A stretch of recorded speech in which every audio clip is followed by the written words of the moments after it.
Kinh văn, đó là kết tập những lời dạy của Đức Phật và ghi thành văn tự. Lúc tối xưa được viết bằng cổ ngữ Ấn Độ. Phật Pháp được truyền từ Ấn Độ sang các nước như Việt Nam, Trung Quốc, Tây Tạng, Hàn Quốc, Nhật Bản, vân vân, và hiện đang lan rộng đến các nước phương Tây. Phần lớn các bộ kinh mà chúng ta hiện đang nghe được, đại đa số đều viết bằng Hán tự. Cũng chính bởi vì toàn là cổ Hán văn và còn ẩn tàng những chân lý thậm thâm, cho nên khó mà liễu giải. Nhưng trên thực tế, nếu có thể thấu hiểu các nghĩa lý trong đó, thì nội dung của nó vô cùng ảo diệu và thâm áo. Đó là vì chân lý được viết trong ấy luôn có cảm tưởng như vĩnh viễn không bao giờ thay đổi. Đồng thời, kinh văn không phải viết cho người chết, mà là viết cho người đang sống như chúng ta đây. Và bây giờ, từ trong vô số kinh điển ấy, hãy lựa ra bộ kinh mà ta thường nghe, đó là Phật thuyết kinh A Di Đà, để giới thiệu cùng quý đạo hữu. Tịnh độ cực lạc Phật thuyết kinh A Di Đà. The Pure Land of Ultimate Bliss, the Buddha speaks of Amitabha Sutra. Cách đây hơn 2.600 năm về trước, tại một hang động trong núi thuộc xứ Ấn Độ. Lúc bấy giờ, Đức Thế Tôn đã từng thuyết giảng qua một bộ kinh như thế này. Vị tôn giả đang nói ở trước đại chúng là Ngài A Nan, vị thị giả của Đức Phật. Ngài đã nghe hết thảy các lời dạy của Thế Tôn và đang trùng tuyên lại cho đại chúng. Tôi nghe như vậy. Một thuở nọ, Đức Phật ở tại nước Xá Vệ, trong vườn kỳ thụ cấp cô độc, cùng với đại tỳ kheo tăng 1250 vị, đều là các bậc đại A-la-hán mà ai cũng quen biết, như là trưởng lão Xá Lợi Phất, Ma Ha Mục Kiền Liên, Ma Ha Ca Diếp, cùng chư Bồ Tát Ma Ha Tát, vô lượng chư thiên đại chúng đồng câu hội. Lúc bấy giờ, Phật bảo ngài trưởng lão Xá Lợi Phất: Này Xá Lợi Phất, Kinh A Di Đà là một trong những bộ kinh hiếm thái nhất. Trong kinh văn, không có ai thưa hỏi Đức Thế Tôn về điều gì cả, cho đến ngài Xá Lợi Phất, vị đệ tử được tôn xưng là trí tuệ đệ nhất, cũng chỉ chăm chú lắng nghe. từ đây về hướng Tây, vượt qua 10 vạn ức cõi Phật, có một thế giới tên là Cực Lạc. Trong cõi nước ấy có Đức Phật hiệu là A Di Đà, hiện đang thuyết pháp ở đó. Trước tiên, Đức Thế Tôn nói là tịnh độ cực lạc ở hướng Tây. Tại sao lại ở hướng Tây? Bởi vì hướng Tây là lúc mặt trời lặn, mặt trăng cũng xuống, hết thảy vạn vật đều quy tụ về nơi này, cũng biểu thị là nơi trở về cuối đời của mọi người, cho nên vị trí phương Tây được xem là thích hợp nhất. Tiếp đến, Đức Thế Tôn nói tịnh độ cực lạc là từ đây vượt qua 10 vạn ức cõi Phật. 10 vạn ức mang ý nghĩa là nhiều vô hạn lượng, cho nên đây không phải là khoảng cách có thể lường được, nhưng có thể xem nơi ấy là biểu hiện của một thế giới hoàn mỹ chân thật. Đó chính là tịnh độ cực lạc thế giới. Đức Thế Tôn nói rằng trong cõi nước ấy có Đức Phật hiệu là A Di Đà, hiện đang thuyết pháp ở đó. Hiện đang thuyết pháp không những chỉ vào thời của Đức Phật, mà vẫn còn cho đến 2.600 năm sau, vào thời đại bây giờ. Đó là sự hiện tại vĩnh hằng.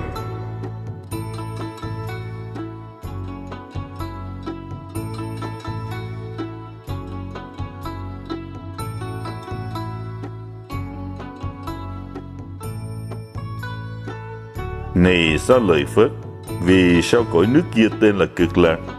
Chúng sinh trong cõi nước ấy không có các khổ, chỉ thọ những điều an vui, cho nên gọi là Cực Lạc. Cuộc đời là bể khổ. Ai cũng đều sinh ra và lớn lên, ai rồi cũng phải trải qua 4 giai đoạn của sanh lão bệnh tử. Trong đó, có người thì cầu gì cũng chẳng được toại ý, có kẻ thì người yêu thương phải biệt ly, còn có người thì kẻ oán thù luôn phải đụng nhau. Đó cũng là nói, phàm hễ sống trong thế giới đầy thống khổ thì làm sao mà được như ý nguyện. Nhưng trái lại, ở thế giới của Đức Phật A Di Đà thì không có những sự đau khổ ấy, mà toàn là các điều an vui vi diệu bậc nhất. Cho nên thế giới đó gọi là tịnh độ cực lạc. Vậy thì tịnh độ cực lạc thật ra là thế giới như thế nào?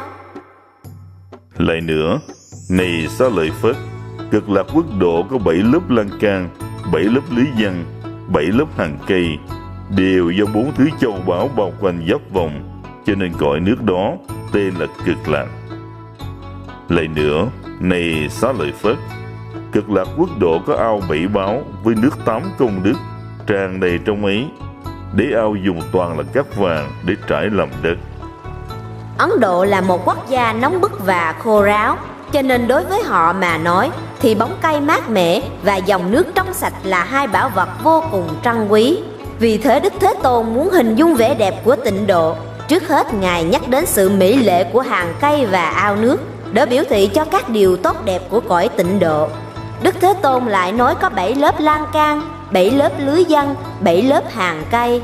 7 lớp lan can biểu thị cho giới, 7 lớp lưới văn biểu thị cho định, 7 lớp hàng cây biểu thị cho tuệ.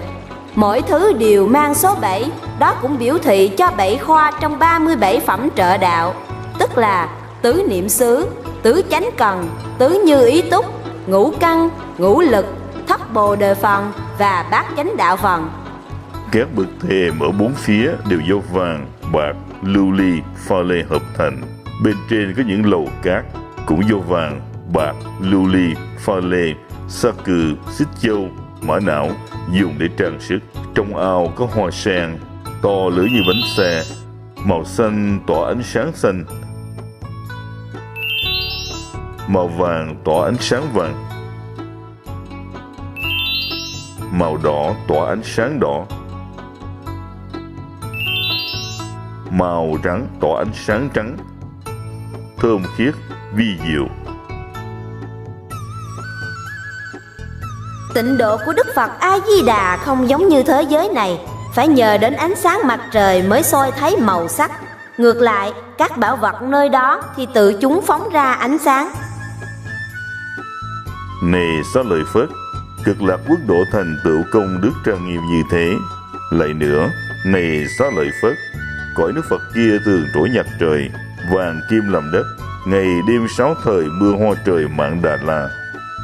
Chúng sanh trong nước đó thường vào buổi sáng sớm lấy những túi vải đựng các thứ hoa vi diệu, đem cúng dường 10 vạn ức Phật độ ở phương khác.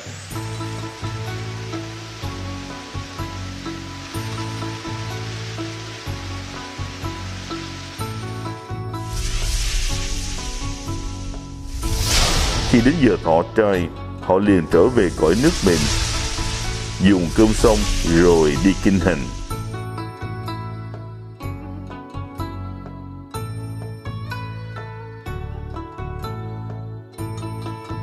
Này Xá Lợi Phất, cực lạc quốc độ thành tựu công đức trang nghiêm như thế.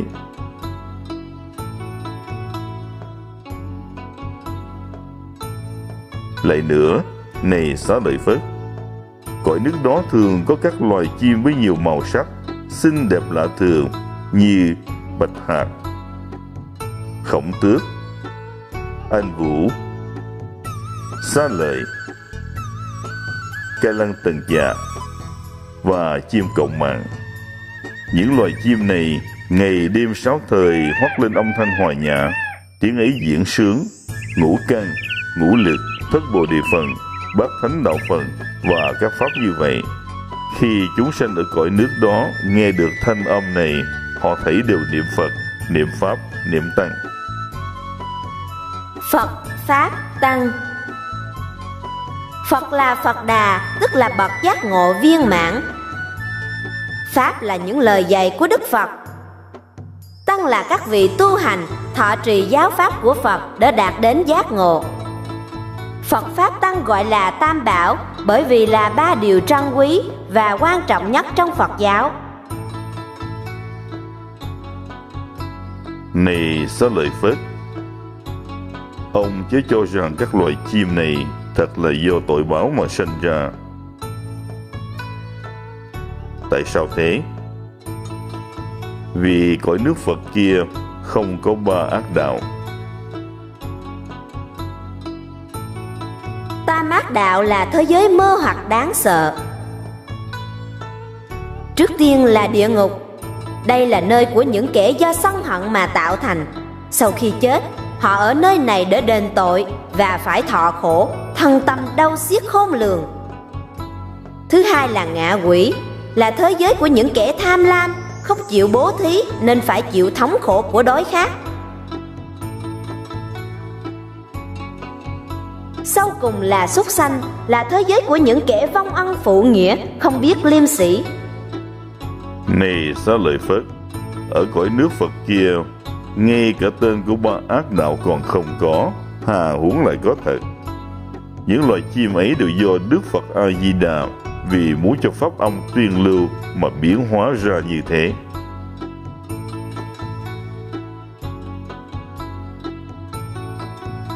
Loài chim là súc sanh, tại sao chúng cũng được ở cõi tịnh độ? Đây có lẽ là lời giải đáp sẵn của Đức Phật khi có người nghi vấn về điều này. Từ câu nói trên, ta có thể cảm nhận được cách nghĩ của Thế Tôn. Chẳng những là chim mà hết thảy tịnh độ cực lạc thế giới đều là do tâm nguyện của Đức Phật A-di-đà hiển hiện ra. Này Xá Lợi Phất, ở cõi nước Phật kia, gió thổi nhẹ làm lay động các hàng cây báo và màn lưới báo, phát ra âm thanh vi diệu như 100.000 thứ nhạc đồng thời trỗi lên. Những ai nghe được tiếng ấy rồi đều sẽ tự nhiên sanh tâm niệm Phật, niệm Pháp, niệm Tăng.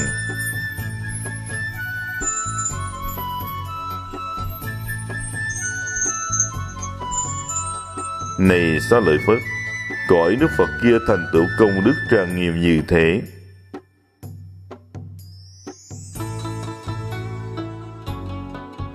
Đến lúc này, Đức Phật sẽ thuyết giảng về ánh sáng quang minh đẹp đẽ của tịnh độ cực lạc. Đây là một thế giới chân thật và Ngài mong muốn mọi người đều cầu vãng sanh về cõi nước đó.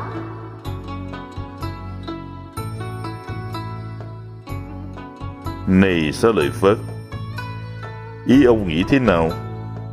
Đức Phật đó vì sao hiệu là A-di-đà?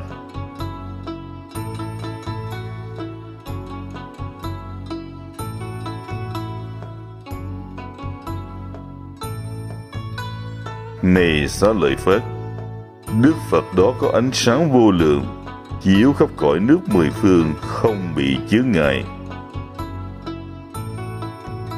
Thế nên hiệu là A-di-đà. Cuối cùng thì Thế Tôn đã nói về Đức Phật A-di-đà. Đức Phật A-di-đà còn có danh hiệu là Vô Lượng Quang. Ánh sáng của Ngài nhiều vô lượng và chiếu khắp thập phương thế giới. Ánh sáng của trí tuệ thì vô cùng vô tận và cũng chính là ánh sáng vô biên của Pháp thân. Khi được ánh quang minh của trí tuệ chiếu đến, thời sẽ khiến chúng sanh thấu rõ các pháp chân chánh, ly khổ đắc lạc.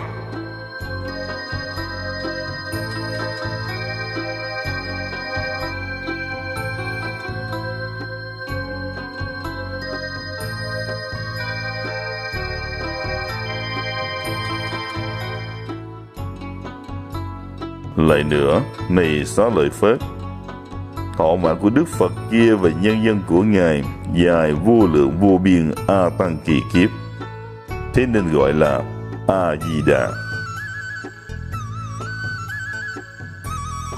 Này Xá Lợi Phất, Đức Phật A-di-đà từ khi thành Phật cho đến nay đã được 10 kiếp. A-di-đà là cổ ngữ của Ấn Độ mà Thế Tôn đã dùng. A có nghĩa là vô, chữ phủ định. Di đà nghĩa là đo lường. Cho nên nếu ghép lại thì sẽ mang ý nghĩa là vô lượng và không thể lường được. Thế Tôn nói ánh sáng của Đức Phật A-di-đà là vô lượng. Bây giờ Ngài lại nói thọ mạng của Đức Phật A-di-đà là dài vô lượng. Đó cũng ngụ ý rằng Đức Phật A-di-đà có ánh sáng và thọ mạng vĩnh hằng, là vị Phật luôn tiếp dẫn chúng sanh.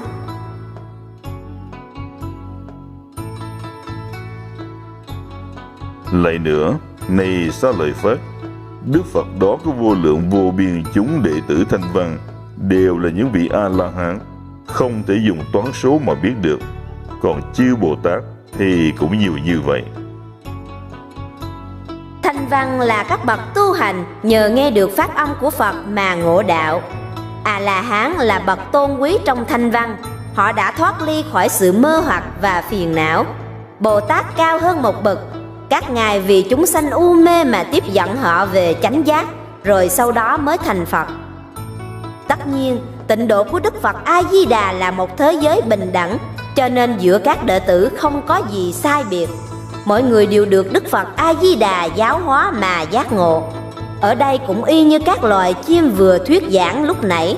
Do đó, thanh văn, A-la-hán hay Bồ Tát cũng đều không có sự phân biệt.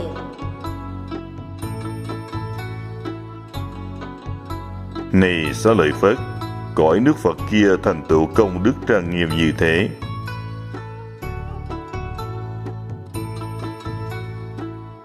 Lại nữa, này Xá Lợi Phất, chúng sanh được sinh về cõi nước Cực Lạc đều là những vị bất thối chuyển. Trong đó có nhiều vị là nhất sanh bổ xứ.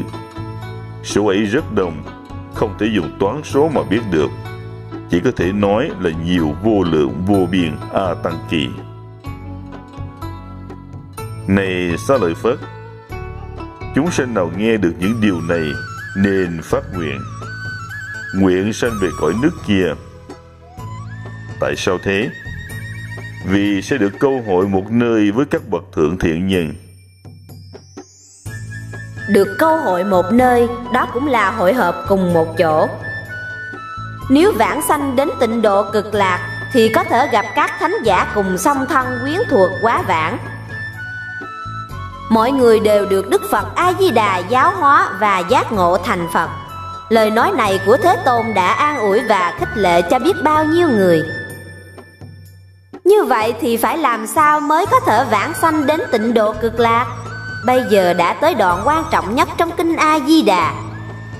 Đức Thế Tôn nói trước tiên là phát nguyện, cũng chính là phát nguyện vãng sanh về cõi nước kia.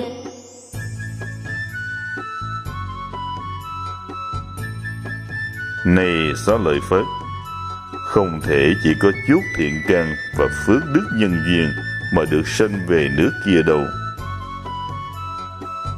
Đức Thế Tôn nói, không thể chỉ có chút thiện căn và phước đức nhân duyên.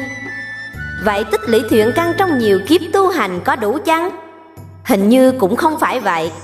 Cho dù là người ưu tú đến thế nào thì sức người có hạn. Vả lại, nếu còn tự mình cho rằng đã làm việc thiện và sanh tâm khoe khoang tự mãn thì không thể đạt được. Bây giờ nói về tự lực. Tự lực đó là nhờ vào sức lực của chính bản thân mình để đạt đến sự giác ngộ thành Phật. Tổ sư Tịnh Độ cho rằng tự lực rất khó mà đạt thành tâm nguyện. Thế thì những người đã mất đi tự lực như chúng ta thời phải làm sao đây?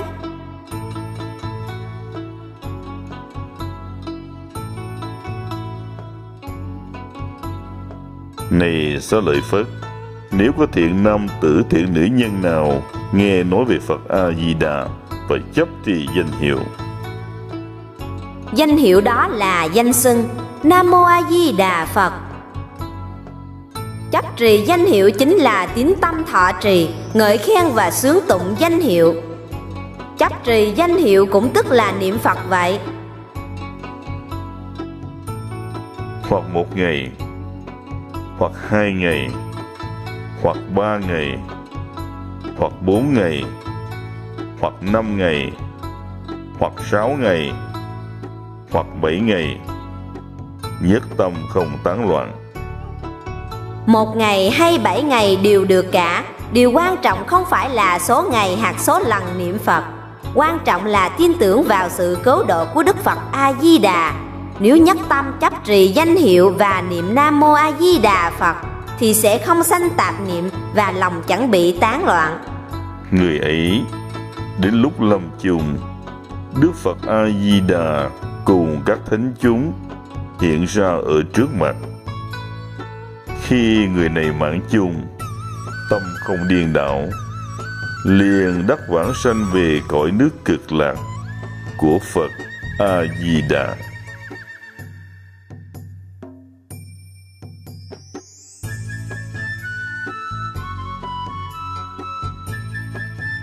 Sơ tổ của tông Tịnh Độ cho rằng đoạn này trong kinh A Di Đà hàm chứa một ý nghĩa rất thâm sâu.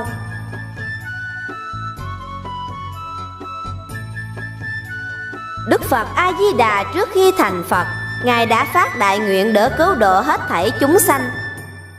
Và khi đại nguyện thành tựu thì hóa thành lục tự danh hiệu. Cho nên khi niệm Nam Mô A Di Đà Phật thì nguyện lực của Đức Phật A Di Đà sẽ phát khởi trong tâm của người đó.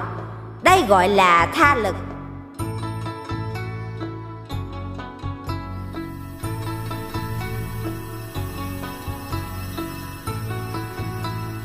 Khác với sự tu hành ngộ đạo của tự lực, tha lực nương vào oai lực của Đức Phật A Di Đà và tin vào thọ nguyện cứu độ chúng sanh của Đức Phật A Di Đà. Đây chính là nhị lực niệm Phật, là phương pháp duy nhất để đối với nghiệp tội thâm trọng và chìm đắm trong dục vọng như chúng ta mới có thể vãng sanh đến tịnh độ cực lạc. Khi chúng ta nhắc tâm niệm danh hiệu của Đức Phật A Di Đà thì Đức Phật A Di Đà nhất định hiện ra mà không cần phải đợi đến lúc lâm chung mới thấy.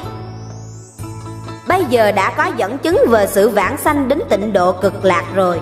Đây có lẽ là dụng ý thật sự của Đức Thế Tôn khi thuyết giảng về kinh A Di Đà.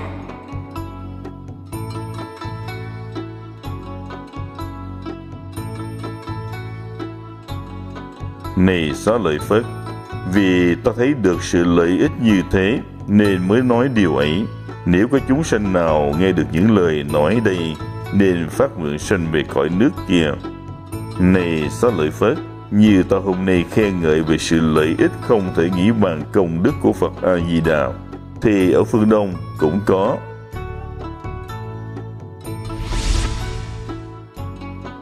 Ở thế giới phương Nam có. Ở thế giới phương Tây có. Ở thế giới phương Bắc có. Ở thế giới phương dưới có. Ở thế giới phương trên có. Hằng hà sa số chư Phật như thế, mỗi vị đều ở cõi nước mình, hiện ra tướng lưỡi rộng dài, trùm khắp tam thiên đại thiên thế giới, mà nói lời thành thật như vậy. Tất cả chúng sanh đều nên tin nhận và ngợi khen công đức không thể nghĩ bàn của kinh được hết thảy chư Phật hộ niệm.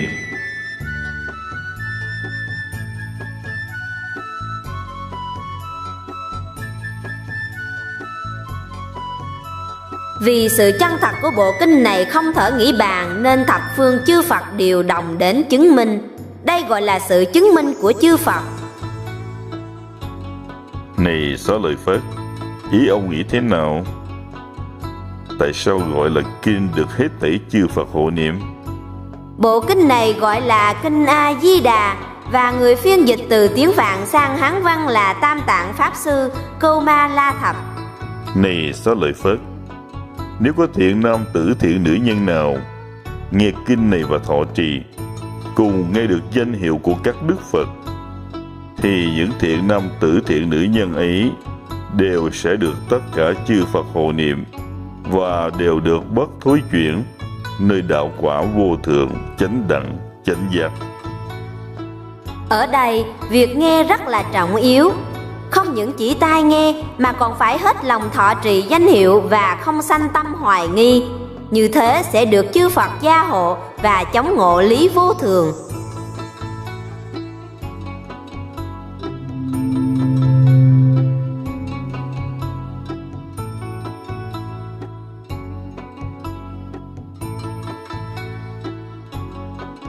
Vì thế, này Xá Lợi Phất, các ông nên tin nhận lời ta và lời của chư Phật nói.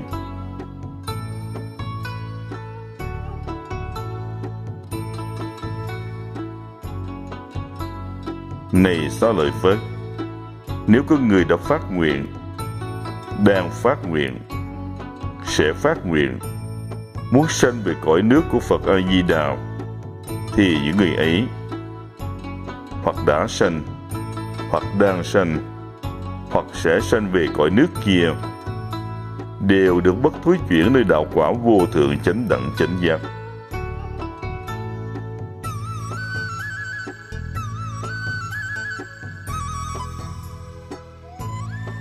Vì thế, này Xá Lợi Phất, trong các thiện nam tử thiện nữ nhân, nếu có ai tín thọ, hãy nên phát nguyện sanh về cõi nước kia.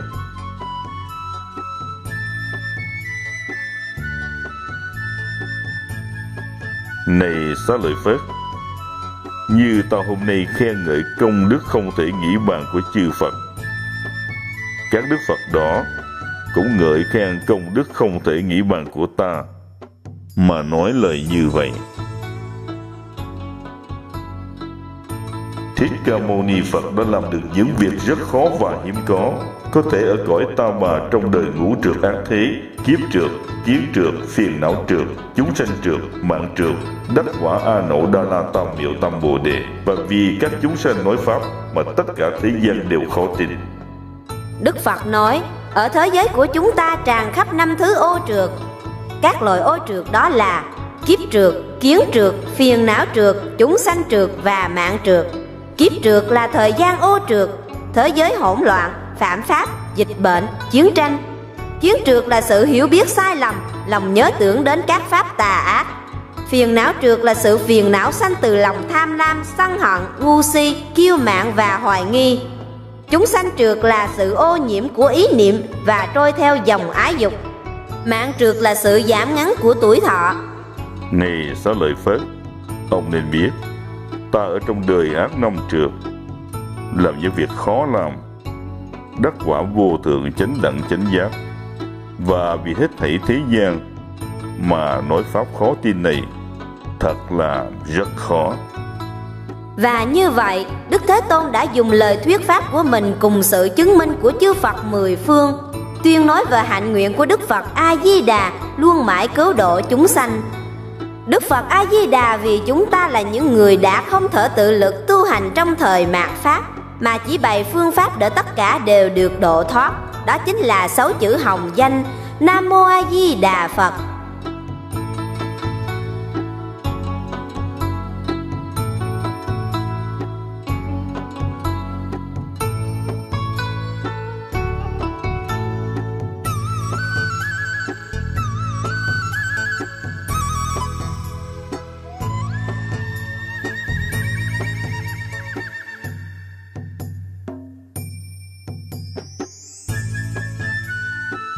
Khi Phật thuyết kinh này xong, Ngài Xá Lợi Phất và các tỳ kheo, tất cả trời người, A-tu-la trong thế gian, sau khi nghe Phật nói, đều hoan hỷ tín thọ, đảnh lễ rồi cáo lui.